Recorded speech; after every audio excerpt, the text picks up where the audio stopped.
Strong Toyota, leading the way every day. And strong Toyota, symbols of trust. Anthony MENO filed the claim last Thursday, June 6, on behalf of his 2-year-old son, Gabriel Jude MENO. The $3 million claim is for, quote, actions taken by the Port Authority against my son that constitute an invasion of privacy and publication of private facts. Despite repeated warnings to the port management and their legal counsels John Bell and Mike Phillips to redact Gabriel MENO's medical records, Anthony MENO says that the total number of federal and local law violations reached 29. The $3 million claim for damages against the Port Authority is yet another quarrel between the MENOs and the Port Authority since the scandal began in October 2012. The Port Authority fired marketing manager Bernadette MENO and 6 other employees for allegedly falsifying documents related to MENO's work-related injury and workers' compensation claim. All 7 employees have since filed appeals with the Civil Service Commission. According to Anthony MENO, port management included his minor son's medical records in an attempt to prove that Bernadette MENO intentionally lied. The documents from the port then state that my wife mentioned she had a cesarean section but did not tell the surgeon that she gave birth to my son, Gabriel MENO, states Anthony MENO.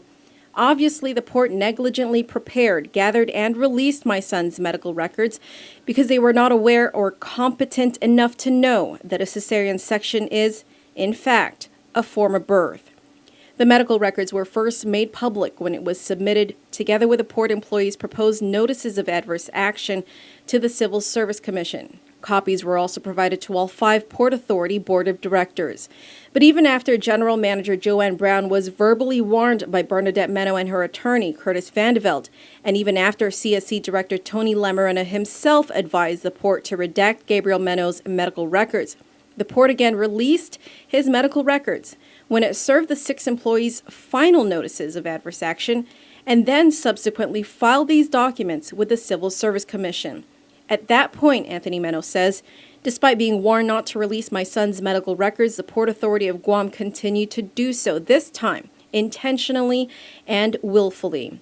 The release of these medical records are offensive to Gabriel MENO and myself as his guardian, and the publication of these private facts would be considered offensive to any reasonable person of ordinary sensibilities, as the right to protect our medical records and medical conditions is a right held sacred by most, MENO laments.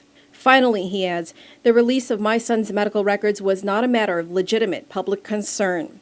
Bernadette MENO tells PNC that she gave birth to her son Gabriel 7 months before her slip and fall at the port bathroom, noting that his medical records had nothing to do with her workers' compensation claim.